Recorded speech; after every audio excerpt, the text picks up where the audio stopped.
Man, sometimes it's like I have to convince the music to stop. All right. Good afternoon, everyone. Before we get started with the CMAs and Matrix course itself, I did want to run through just a couple things about our webinar process. So everybody's going to start on mute by default. There is a Q&A button down at the very bottom of your screen. If you guys do end up having any questions during the course, please focus those into there. This is the most interactive class that we have. So I did want to try and reinforce, if you're going to be asking any questions, they need to be placed in the right spot. The Q&A section makes a little bit of a notification, lets me know that there's actually something that's been posted there.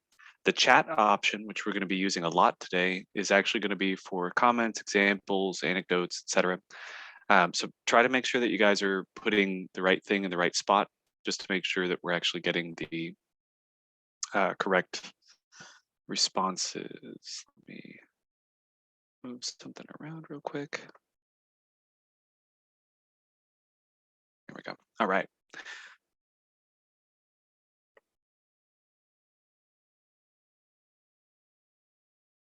Excellent. Okay. I also wanted to mention that we will be recording this. I'm going to be sending a link out. Actually, it looks like we're having a little trouble getting it uploaded, but I should have the recording sent out by tomorrow for sure. But we should have that link sent to you guys. That'll include some extra stuff.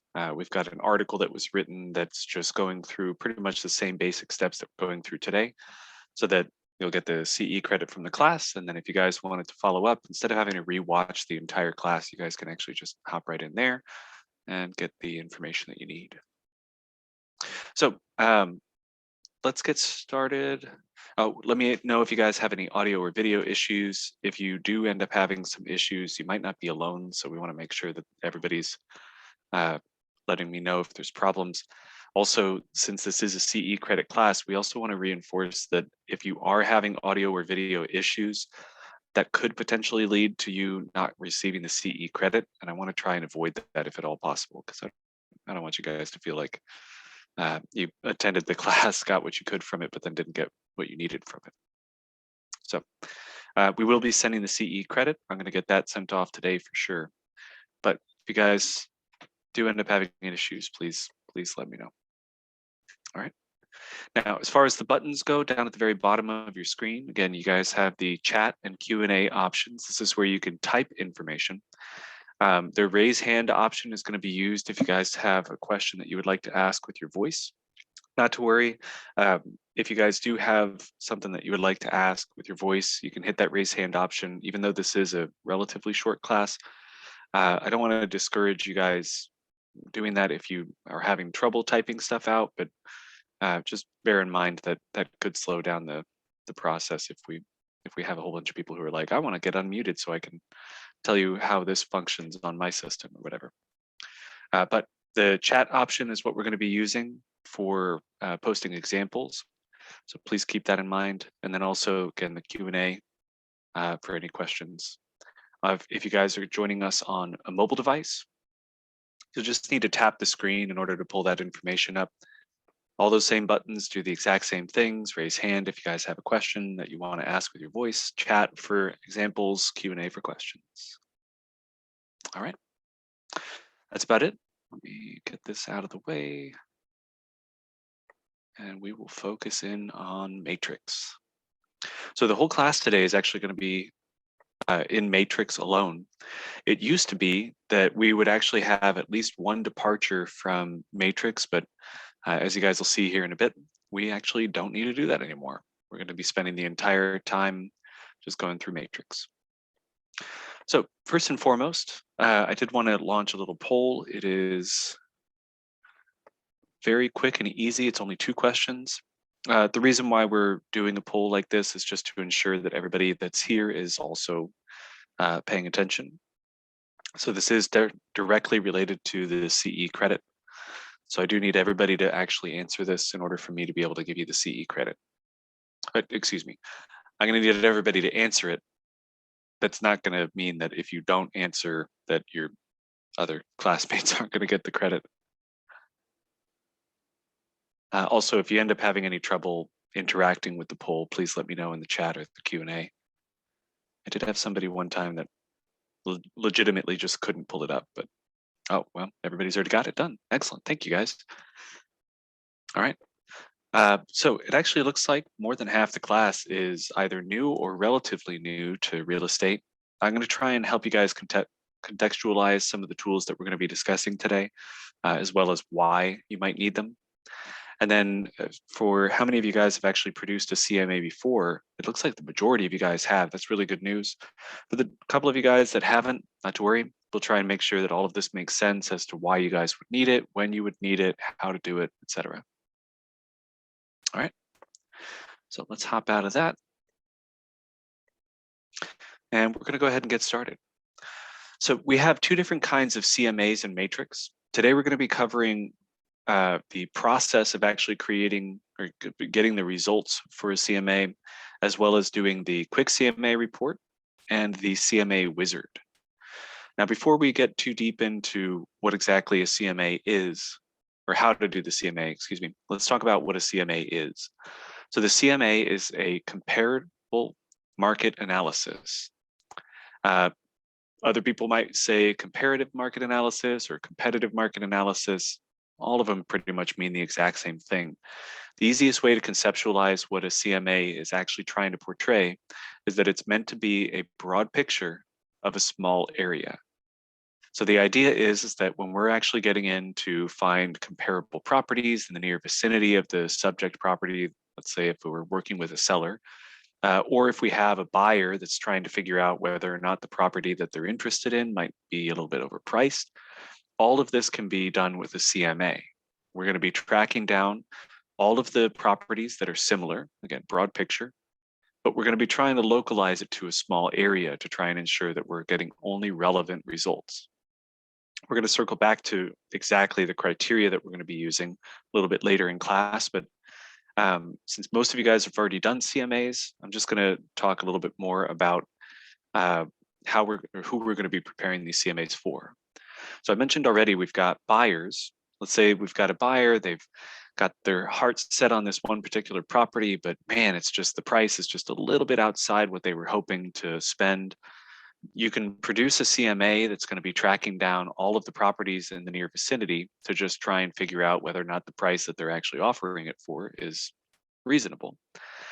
Sellers, on the other hand, which is the most common kind of CMA people are being asked for, is when a seller is trying to get their property sold, well, lo and behold, they want to make sure that they're not accidentally overpricing it, but they also don't want to end up getting too little for the property and underprice it.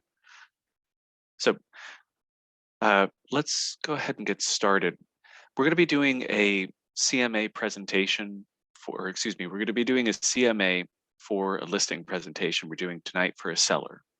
So we're going to try and keep everything focused in on that specific example.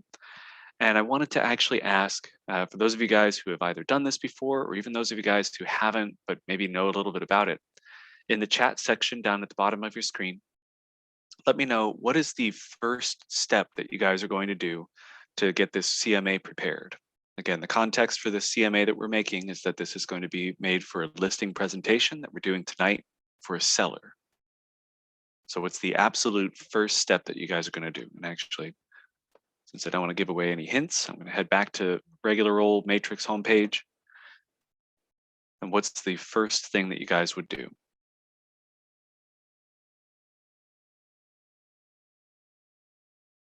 I'm going to leave this question open for just a little bit because I don't know about you guys. I'm not very fast at typing, but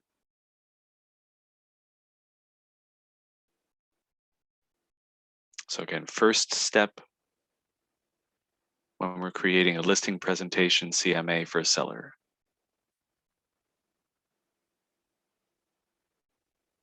Oh, Paul is actually on the right track. We've got pull up subject property, find the address of the property, locating properties, go to the search quick res.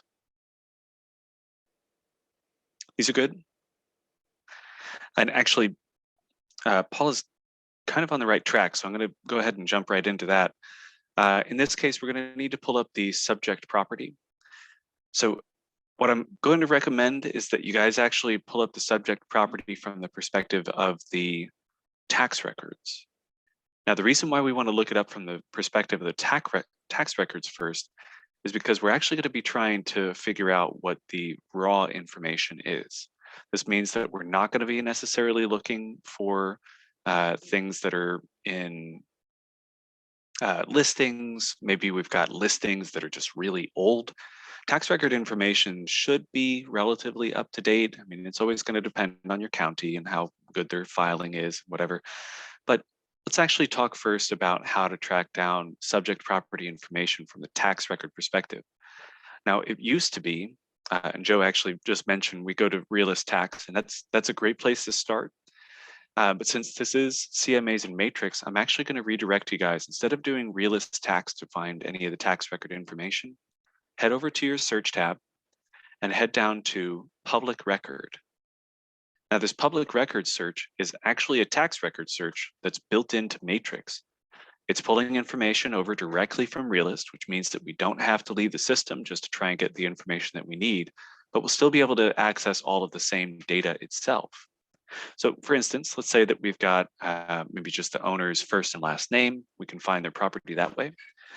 We can do a map search if we wanted to, like if we actually knew where it was that we were trying to find the property, but we didn't know the exact address. I can just zoom all the way in, find the property in question, and go to the tax record or even find any previous listings.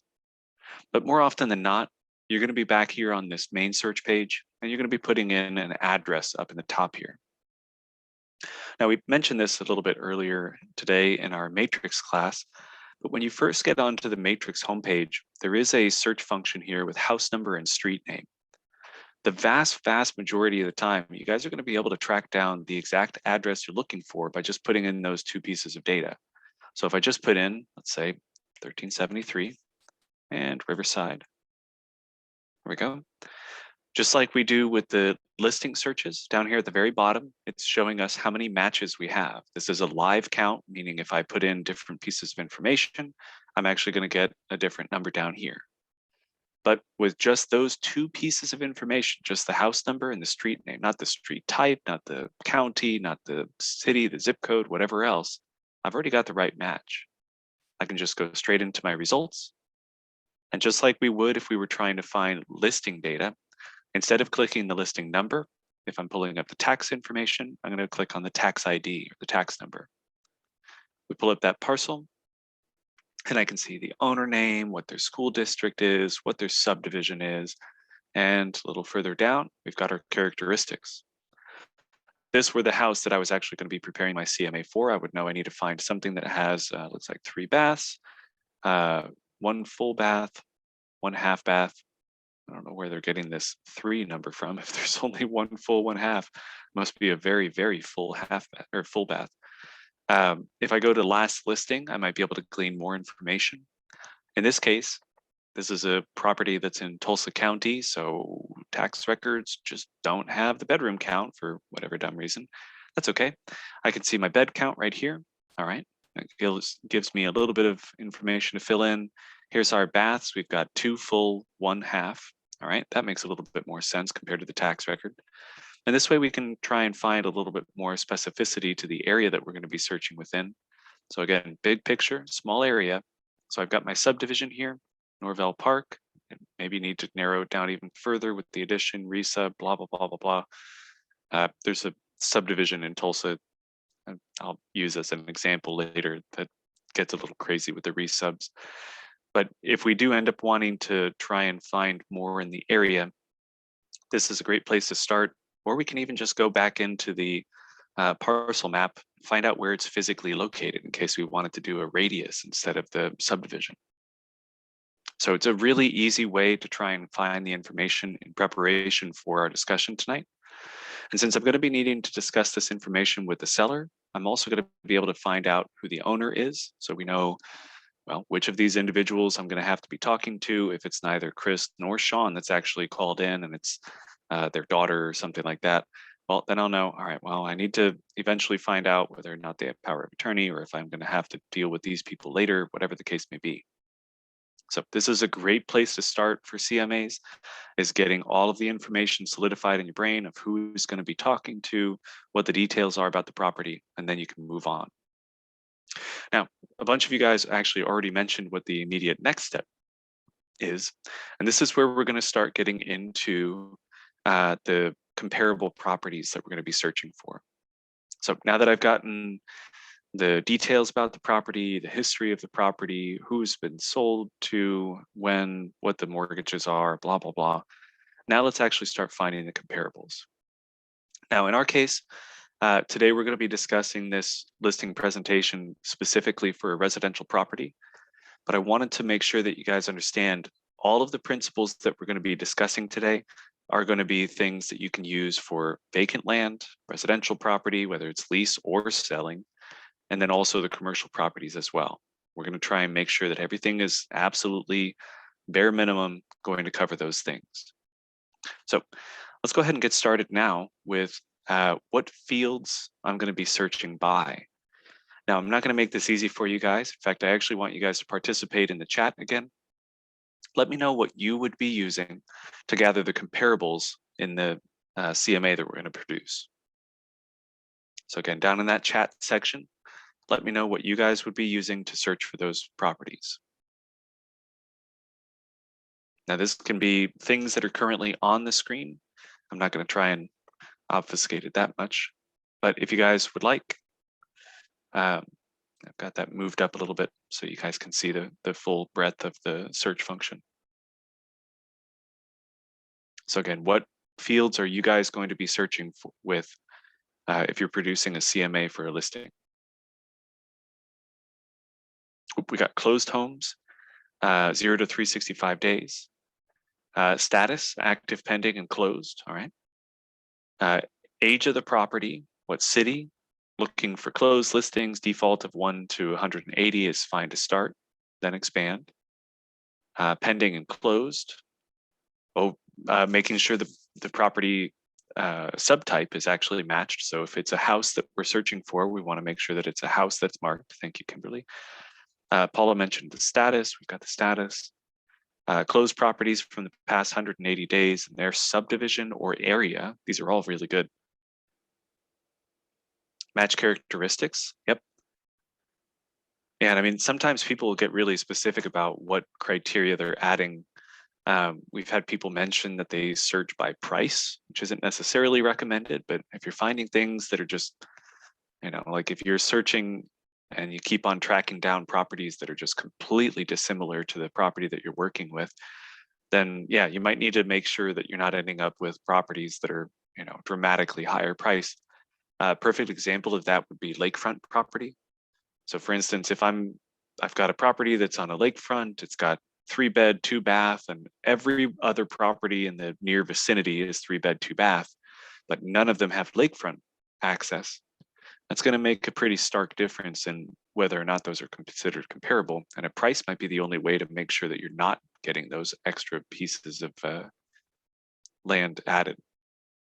We've had people mention bed and bath, the square footage, the pool, the year built, which could be important if you guys are working in an area where, a lot of similar properties, but not everything was built recently. Subtype, we've actually already had mention. But yeah, this is great. Actually, a lot of you guys were actually already on the right path. So what I wanted to clarify for you is the absolute bare minimum that you guys need to include on any CMA. And again, this is pervasive. This is going to be for commercial, vacant, residential, lease, sale, doesn't matter. So first and foremost, we need to make sure that we've got pending and closed. I saw a bunch of you guys actually mention that, which is great. When we add the pending and closed, you notice that it automatically adds in 0 to 180. Now this means any properties that have gone pending or closed from today, like this minute, all the way out to 180 days ago. Now that's 6 months.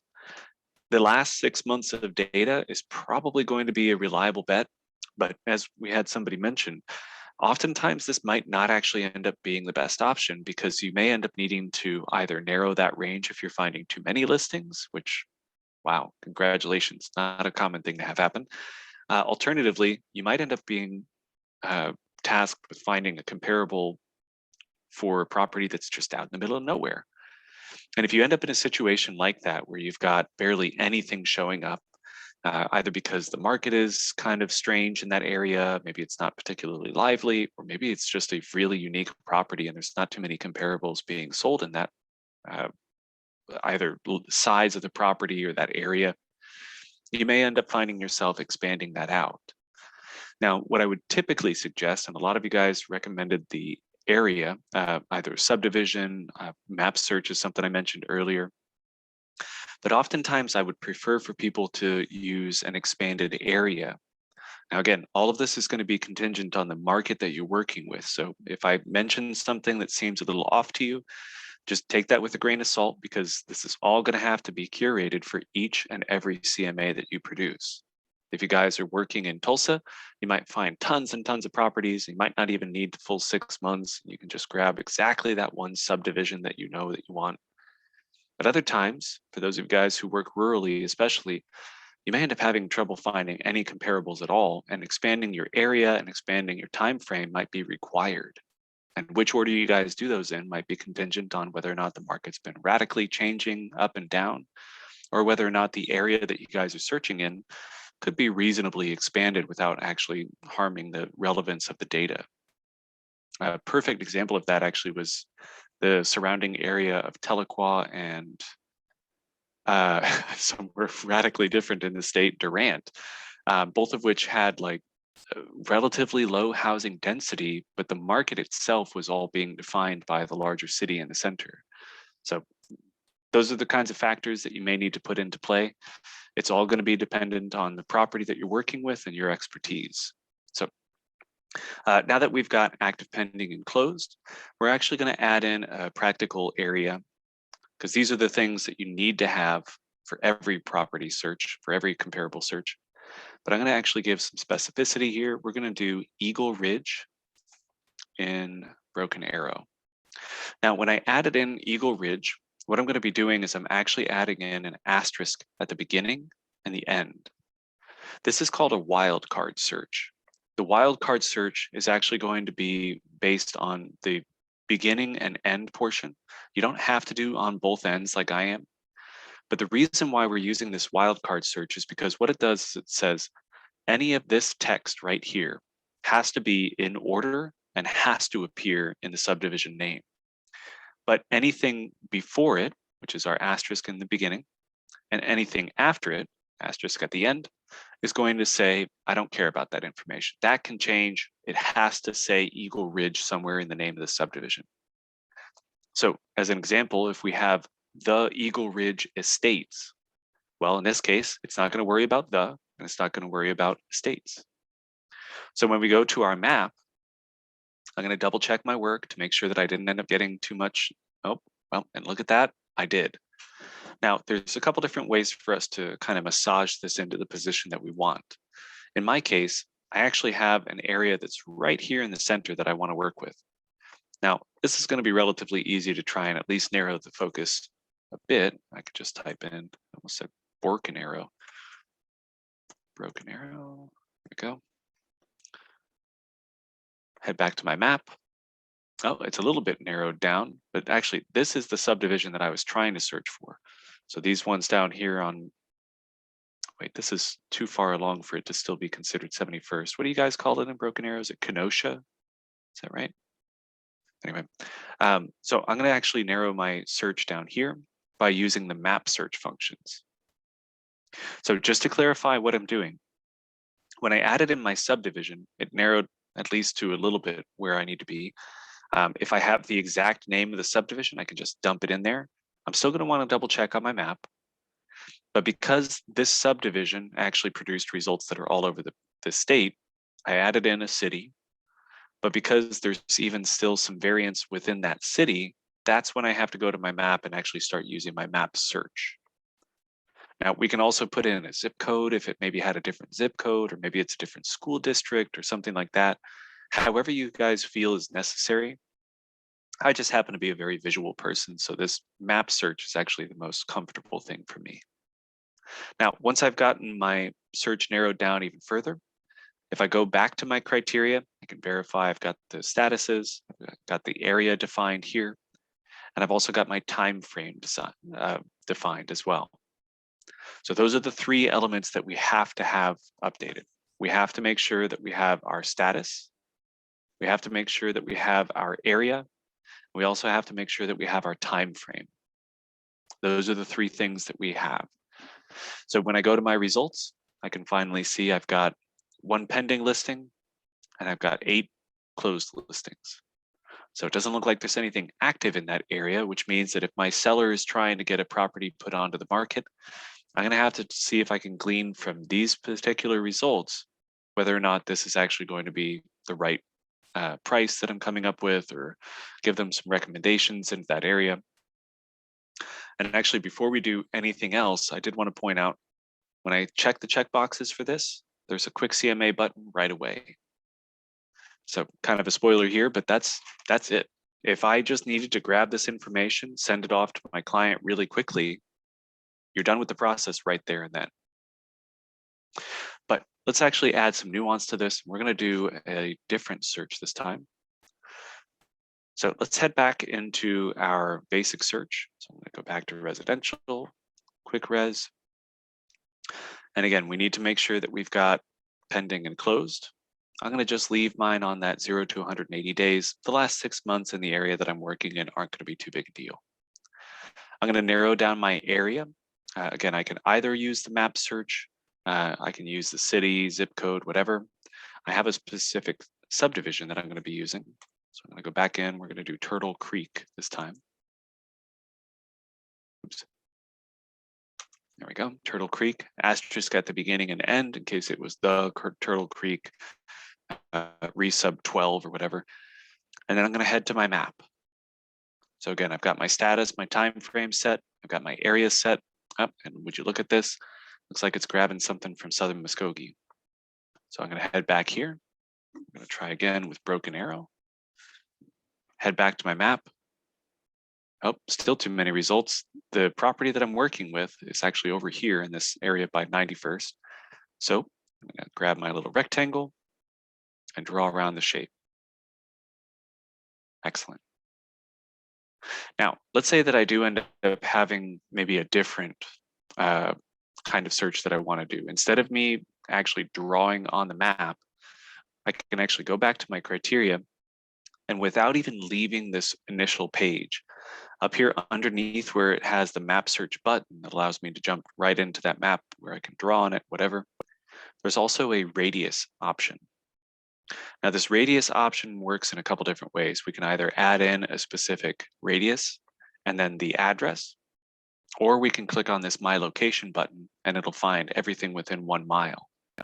Now I can use this in combination with the other options that I've done. So instead of having to go to the map and make sure that I've found the right portion of the state when I've added in just a subdivision, I can just grab the address for my subject property. So if you guys end up in a situation where, it's trying to pull up things and it's just not in the right spot, whatever, you can grab the address for the property that you're working with. And I apologize, I've had that pulled up and it signed me out. You guys aren't the only ones that get signed out. we have that happen on the back end too. There we go. All right. So even if you do end up having stuff filled all over the state, I'm going to actually do, oops. Oh my gosh, come on, Mike. I can type today. East to 93rd place. Perfect. Okay, here we go.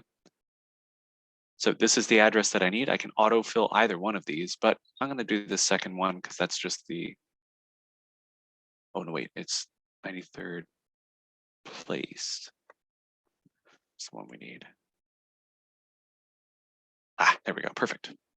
All right, so when I go to check my map now, because notice it automatically added in this map area selected, I'm going to click on map. And would you look at that? It's drawn a radius around it. So without even having to go in and do any of these map tools, I've got my shape drawn and I'm good to go. So this is a actually very viable alternative for those of you guys who are working rurally and maybe don't have subdivisions as an option too frequently. You can actually just use this radius tool and just draw the circle automatically around whatever the location is that you're searching for. So I find that's, I mean, there's a variety of different ways to combine this, but this is actually a really easy way to ensure that you guys are getting everything that you need in an area. Oh, and actually, Anne mentioned, once I search the area, I like to initially leave it wide and then narrow it down from the list. And that's actually a fantastic way to do things. In fact, actually, a little bit later on when we're going through the CMA wizard, there's even an option to do that. So you can even check the proximity of the property that you guys are searching for as your subject and see how far away each of the comparables are, so that if it turns out that you're finding comparables that are just, almost a mile away, maybe not even necessarily in the same subdivision or same area or even same market, you guys can uncheck those checkboxes and not produce a report with those. Speaking of which, let's head over to our results. So now what we're seeing is we've got a property that we searched for initially that's active. We've got a couple pending and then a whole bunch that are closed. This is fairly typical, but one of the benefits of having our map search based on the address, so when we actually did this proximity search, is when we've got to the results, we're already seeing all of the distances from the particular center point. So if we had something that was a little too far away, I can sort by distance, see the things that are maybe over 2 or 0.2 miles away.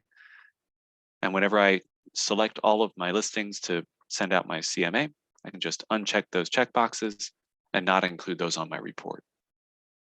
But I'm going to click none so that we don't have anything selected. Let's talk about our selection process. Now, by default, everything should be sorted by status, then school district, then price. So it should look like this. There we go. So in our statuses, everything is going to be sorted and clumped together by, all right, we've got active, pending, and closed. Now, since everything is in the same school district, that's going to save us some trouble. We don't have to worry about the school district affecting anything. But then we've got over here on the price, there's going to be a pretty wide variance in what we're seeing in this particular area. I got to be honest, even over the last couple of years, because we use the same exact address and the same exact search. Obviously, we're going to be finding radically different listings each time, but this area has been bustling. For a little while there, at least, there was a lot of properties that were way more money than this. Seems like things are normalizing finally. Anyway, so once we've gotten the properties that we're interested in, we can manually select these to make sure that we're only choosing the properties that we feel is of interest. But I did want to recommend against that. Now, part of the reason why is because if we do have that, really overzealous seller that's just like, oh, you know what, I can probably do this. I don't necessarily need a realtor.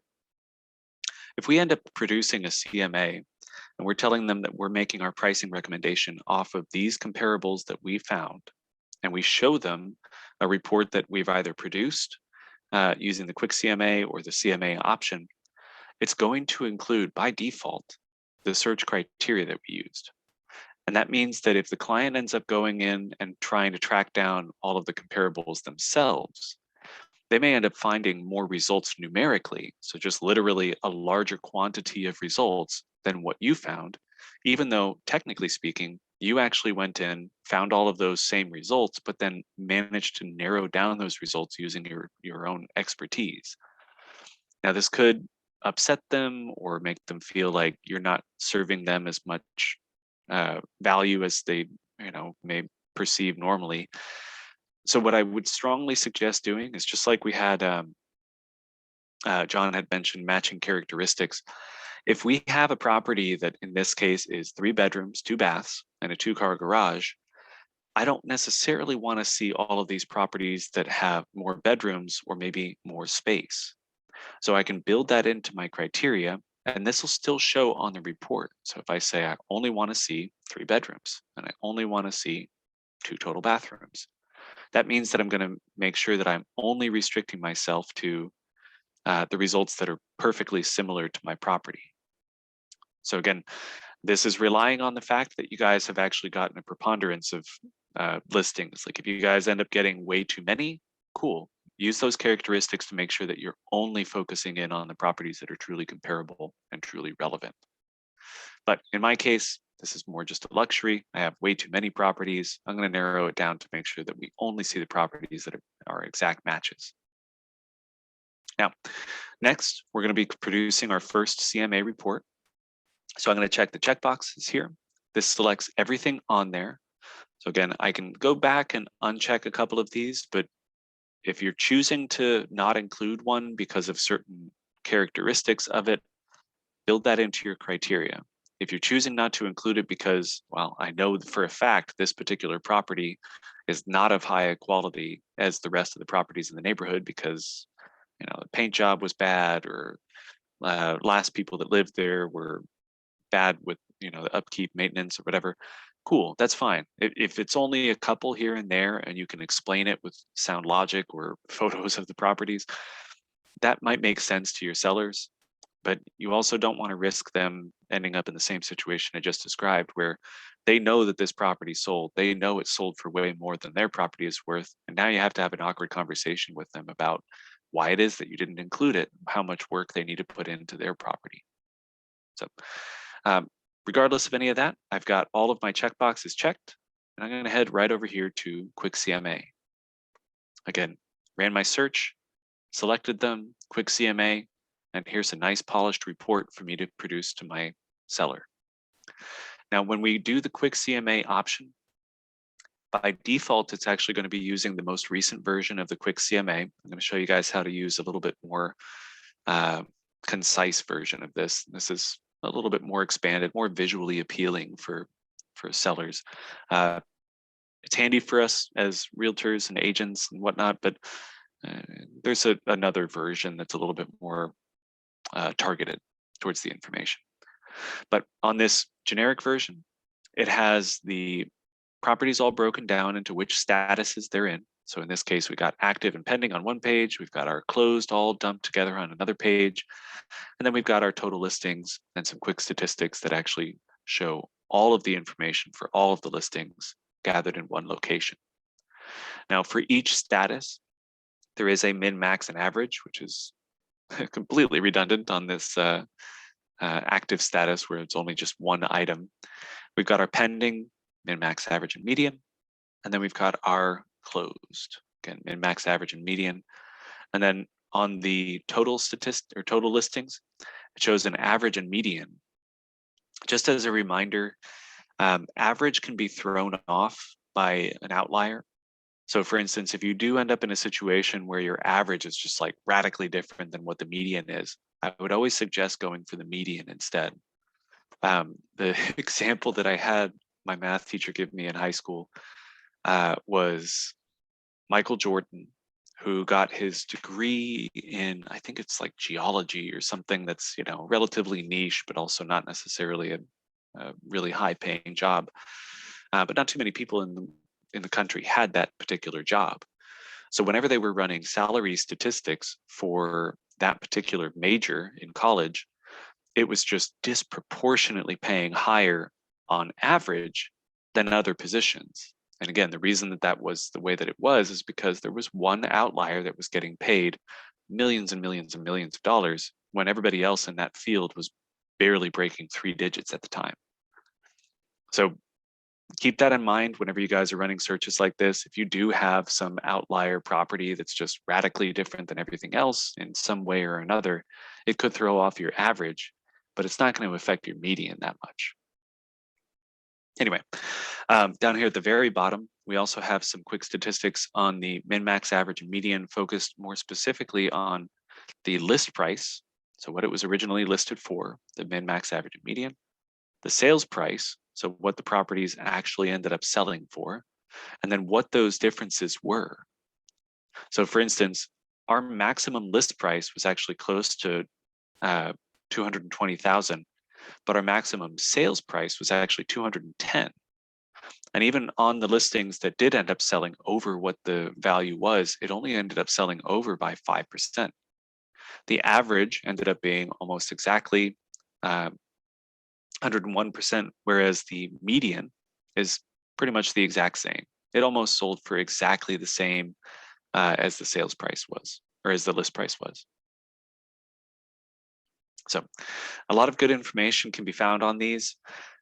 I would point out some of this stuff is a little bit clunky. Like I mentioned with this min, max, average, and median on active, it's just, okay, it's the same number for 4 sections there. It just takes up a lot of space on the page. Let's say we do want to try an alternative to that print off. Down at the very bottom, we've got our quick CMA over here. We've got the CMA wizard, which we're going to cover at the latter portion of class. But let's click on this print option. For those of you guys who were in our matrix class earlier today, you may remember we talked about the CMA, quick CMA, and 3-up comparison. This is where these shine. If we're ever doing a CMA, we can select the CMA option and we can hold down Control, or if you guys are on a Mac, it's Command, and click on 3-up comparison. Now what this is going to do is it's going to grab all of the information from this report and combine it into the same PDF as this report. So it's going to have the quick CMA showing me all of the same basic information. In this case, I'm choosing the regular quick CMA rather than the quick CMA 8.4, which is newer. And in addition to the CMA information, it's also going to give me a 3-up comparison, showing me each page 3 different comparable properties on the same page. So when I go to print to PDF, it's going to do the same thing that it did before. It generates my PDF, starts me off with this nice, more consolidated version. Notice this is just 2 pages of information. And then a little further down, I've got my 3-up comparison. In my opinion, I actually kind of liked the way that this was laid out. You may find that certain clients are going to be more interested in the visual representation. Maybe it might be a little bit easier to explain because there's little icons that are above each of these elements. So we can kind of conceptualize those a little easier, digest them mentally easier. But a little further down, we've also got the 3-up comparison. So if I have somebody that's, living in this neighborhood and they saw that this particular property, not that there's too much variance in the way that these houses look, but if they did end up seeing like, oh, well, I saw that this one was for sale. I've been in that house before. I knew them. They were neighbors. They were friendly or whatever. This is how much they sold it for. Oh, okay. Because if they're just looking at this massive sheet of just a bunch of numbers and data, it doesn't always necessarily connect properly. So I really appreciate, at least on my end, again, I'm a very visual person. I really appreciate these 3-up comparisons. So again, the way that we did this, originally when we wanted to produce just the CMA, was I just gathered my results, checked the checkbox for them, hit all or whatever you guys want to do to get all of the checkboxes you need, and then I went straight to quick CMA. If you guys would like a little bit more comprehensive report that you send off to them, you can go to print. You can choose whichever version of the CMA you would like to give to them. Hold down Control or Command and put in that 3-up comparison and print to PDF.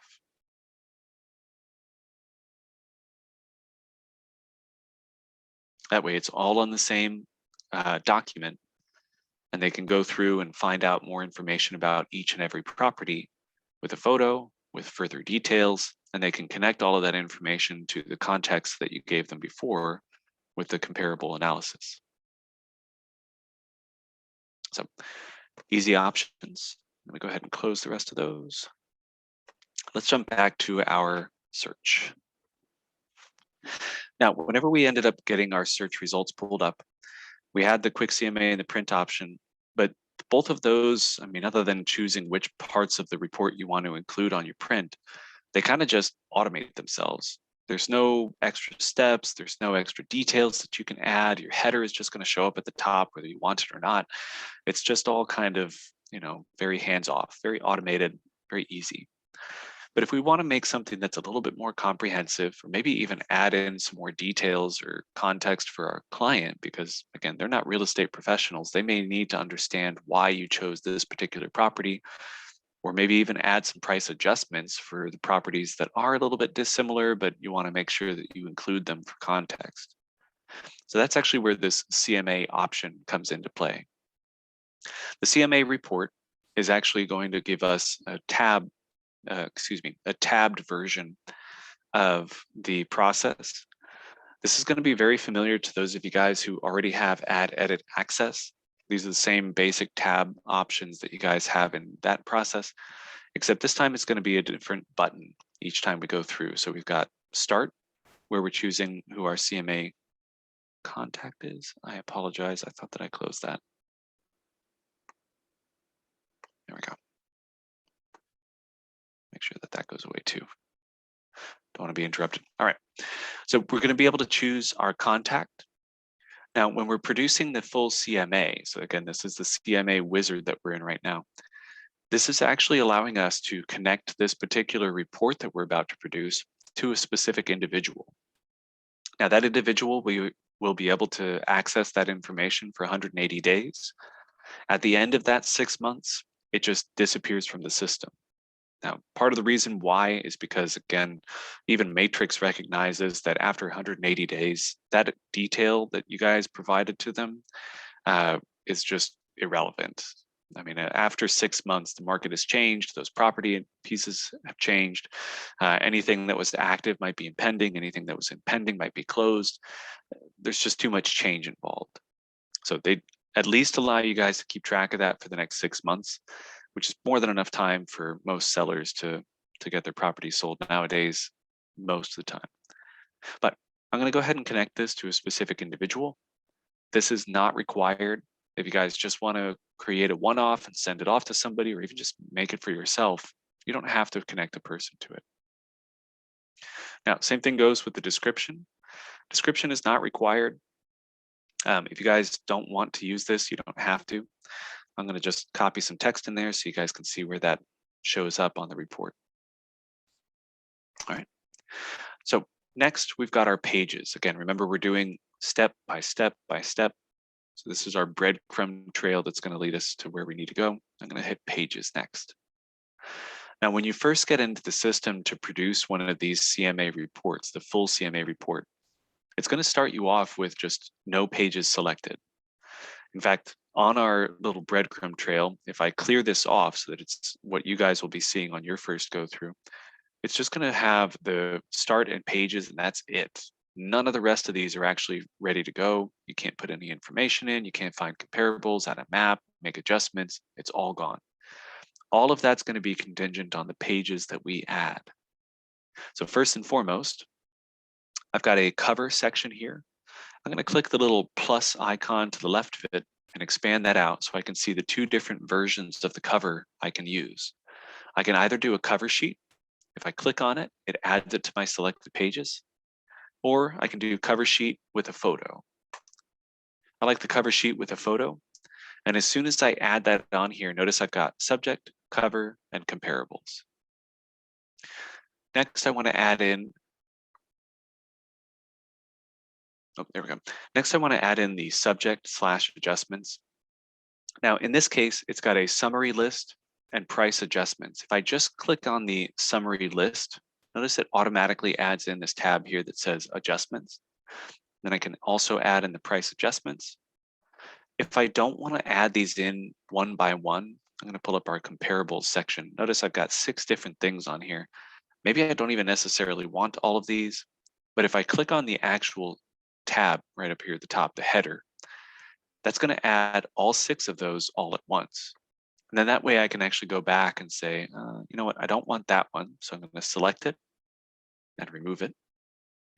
And if I want to have my pricing recommendation be more appropriately up here with the price adjustments, I can move that up so that I've got my pricing recommendation immediately after my cover sheet. If I don't like that, if I maybe want to see the comparables and other things first, I can move it down. It's just going to be these up and down arrows that reposition it in the context of this whole document. So we're all set there. I'm going to close that up, head to my static. The static section is where I kind of give a little pause here.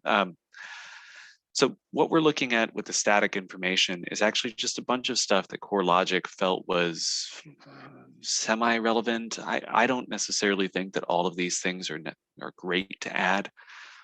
I would suggest that you guys take a look at them. If you guys do end up having a hankering for reading through a bunch of basic texts, you guys can just click on this static option, add all of those, and then just produce a one-off report where you don't send it off to somebody. You just save it to your computer, see what it's like. Some of these are actually pretty useful, especially if you guys have certain kinds of sellers, like if you have importance of pricing on there or effective overpricing. Maybe those might be important if you guys have somebody that's trying to a little bit overvalue their house. You know, they saw their estimate. They're all excited about how much money they're going to get for their property, and you have to be like, look, man, not that much. But you can add that information in as kind of a one-off rather than building it into what you're going to normally be using. So just keep those in mind. I would at least recommend looking through them, but if you guys don't, I would just say don't use them. But next we've got our map. The map is really simple. In fact, I just click map. I don't even bother opening it up and showing because there's just one item in there. I also think that the map should actually be something that's presented pretty early on. So I'm going to put that right underneath my pricing recommendation. Now we can also include any custom pages. I don't know if any of you guys have an office that produces any kind of graphic design work or anything like that. Like I know, actually know the lady that's in charge of Chenoweth and Cohen's, Destiny Green. She's really cool, good artist. But if you guys have somebody in your office that's capable of producing some graphic design for you, and they put together their own version of maybe like static information or something like that, you can upload those custom pages. Now, interestingly enough, you can also take any of the selected pages from just the normal available pages and also any of the custom pages, and you can set those as a default. This can save you guys so much time. In fact, actually, when you guys saw me load in here, I actually had to manually clear out my pages because I had a default set. So what I did is I hit set as default, and then the next time I actually load up this report, instead of having to linger on this, decide which ones I wanted, make sure that the order is correct because my CMA map appeared in the wrong spot, my pricing recommendation was at the bottom, and blah, blah, blah, blah, blah. Instead, I hit set as a default. The next time I loaded all of this up, it just jumps right into this. I can skip over the pages section and head straight to the subject. So very strongly recommended that you guys do that. If you don't, it's not going to slow you down that much. I mean, you still just have to click a couple of buttons and you'll be good to go. But this way you can put in all of your thought and effort into making those decisions one time rather than having to do it several times. So I'm going to add that number in there before I talk about this. But when we get to the subject property, there's a couple different ways for us to handle this. If we do end up deciding that we want to just grab the details from the tax record and just start manually entering them, we do have the option to type in the subject property fields manually. I wouldn't necessarily recommend this because there are a bunch of different fields that you'll have to fill out, and that can be kind of a nuisance to have to go back and forth, trying to find the information, putting it into the fields, and so on. You're going to have to do that again whenever you add the listing to the system, so that's kind of annoying. We do have an option to do a search. So for instance, if you know that this property has been listed before, I saw that when I was doing my research on the tax record side of things, but I forgot to write down the number or whatever, you can run a search, and that way you can track down the previous listings data. But in my case, I already have the listing number that I'm going to be filling from. Now, I should clarify, you notice this is one of the few times that Matrix actually doesn't offer for you to fill from tax records. So you would actually need to do that manually if you guys do end up in a situation where the property has not been listed before. But again, I've got my property's previous listing. I'm going to fill from that. And if you guys are filling from scratch, or if you guys have filled from a previous listing, it's going to bring you to a page that looks like this. We've got all of our street information in here. I need to make sure that I've got place put in and south. Excellent. We've got our zip code added. We've got Broken Arrow, blah, blah, blah. Oh, looks like the last time this was listed when it was new construction, which explains why this is just a, I don't know if you guys are familiar with this term. There's a concept called uncanny valley. Humans got really good at predicting or discerning whether or not something was real or fake.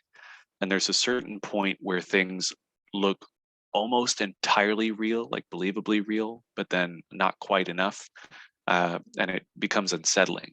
And that's called the uncanny valley. That's why you see like certain movies or certain like animatronic robots that like almost look real, but there's just this thing that's unsettling about it. Every once in a while when I see this photo, I think about that. But here's our rendering. I'm going to leave that photo. I mean, that's pretty much what the house looks like. I can also upload a new one if I need to. I'm going to clear my remarks out because that's old information. I'm also just going to leave it empty for now. I don't need to describe what the property is like. We've got some other details on here. I'm going to clear out the status, clear out the list date. There we go. Acres, I'm going to leave empty. Perfect. All right. Now that I've massaged some of this data just a little bit, I'm going to actually go over here to this map location. Now, I don't necessarily think that this is something that you'll have to do on every single time, but I can't stress enough how commonly this happens with regular listings, like not even just producing a CMA, but regular listings will be mismapped very frequently. Like at least 1 out of 100 listings that we have in our system is just not in the right spot. It's fairly simple to update, and most of them are only in the wrong spot by maybe like a mile or less. But every once in a while, we have stuff that gets mapped in China. We had a whole bunch of listings in Latta, Oklahoma, or Latta School District near Ada that all ended up getting clumped together in Saskatchewan, Canada. I mean, weird stuff. But in my case, I'm going to just verify that this is in the right spot. So I pulled up my map. I've got my address here. I'm actually going to manually type this in over here to the right. 5451 East 93rd Place, Broken Arrow. All right, that should be enough information for it to find it. I'm going to click locate, and okay. So it was just actually just a little bit off. Again, mapping doesn't necessarily end up being off by hundreds of miles. Usually it's just subtle stuff. But now I know for sure that this is the right location. I can manually move my pin around, or let's say that it's just radically in the wrong spot. I can actually click this place new pin, drop it in the right location, and I should be good to go. But I'm all set here. I'm going to click done. So we've got this mapped in the right spot. Whoa. Very, very accurate. All right. I don't need that level of accuracy. And I'm going to head over here to cover. Now on the cover, this is just going to be basic information. You don't really have to invest too much time or thought into this. Just make sure that if you guys do end up wanting to provide a different phone number than you would normally be giving to people, you can click this edit my information or override for this CMA, which opens it up so that I can just put in maybe my office phone number in case I'm not comfortable with this seller yet. Finally, we have our comparables tab.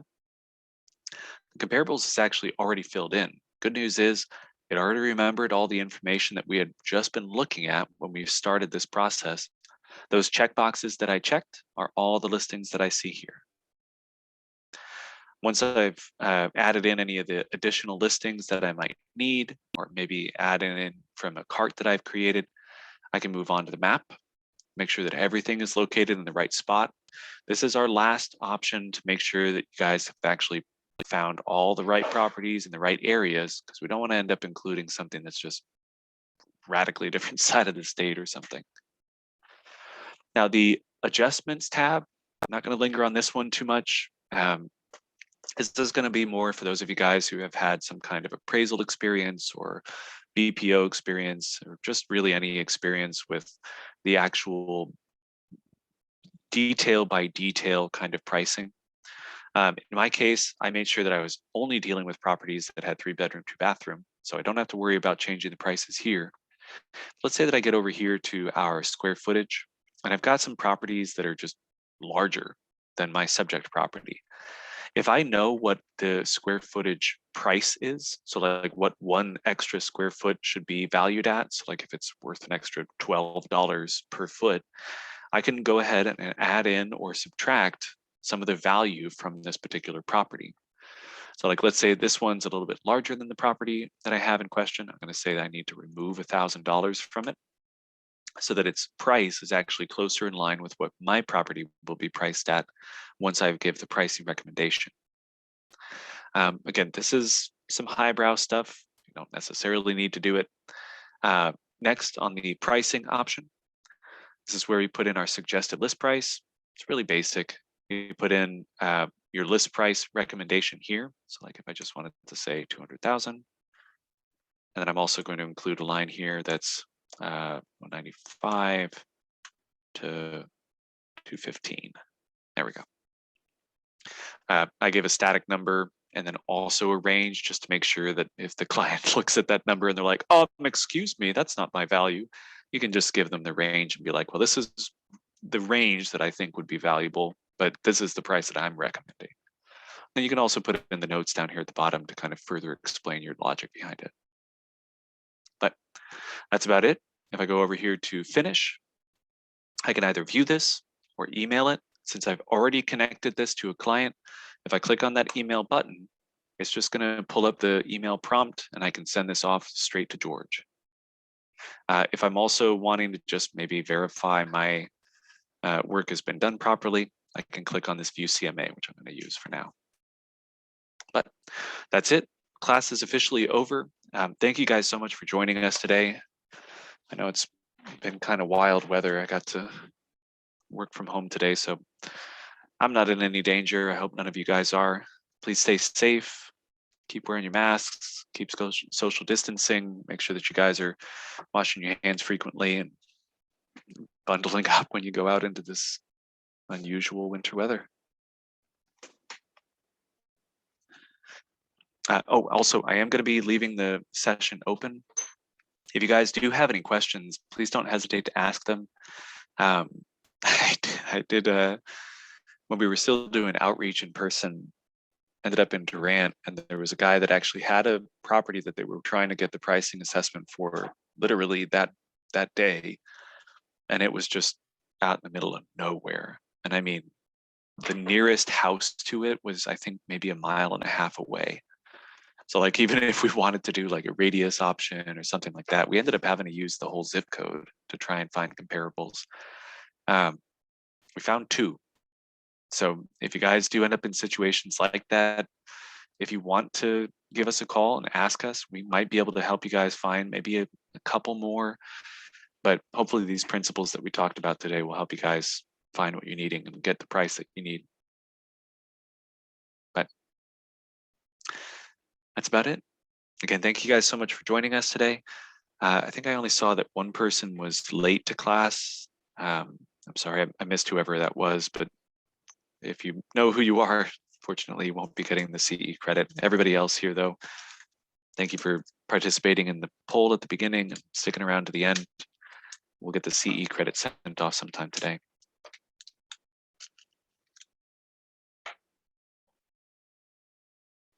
But yeah, thank you guys again for joining us. I'm gonna scroll through this. I should have been scrolling through this while I was just chatting. Oh, Gloria asked, in those rural settings, would you use FSBOs perhaps as well? You can. I should point out, everything that we're looking at in Matrix is exclusively going to be listing data. If you actually are interested in doing CMAs outside of Matrix, which is not a bad thing. I know that we present the class with the Matrix focus, but if you guys do end up in a situation where you're needing to search for properties that have been sold as FSBOs, there is a tool that you guys have access to called RPR. This is the Realtor Property Resource. This is a tool that's given to you guys whenever you become licensed realtors. And the Realtor Property Resource is actually a tool that RPR actually came up with, or excuse me, NAR came up with to aid agents that are looking for data that the client might need. If I can put in my password, oh my goodness.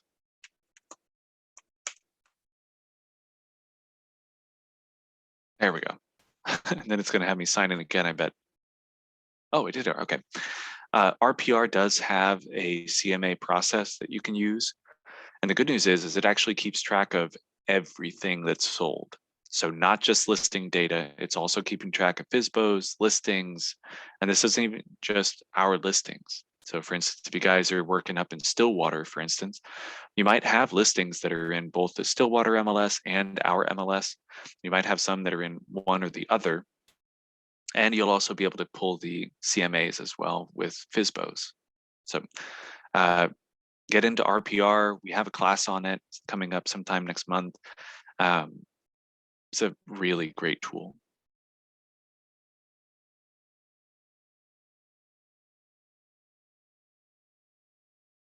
Yeah. Yeah, no worries, Joe. You're good to go. Yeah, no problem, Gloria. I I can't stress enough what a fantastic option RPR is for you guys. If you haven't played with it, you're not gonna, just like Matrix, you're not gonna break it. Get in there, toy around with it, find out what it can do for you. Strongly recommended.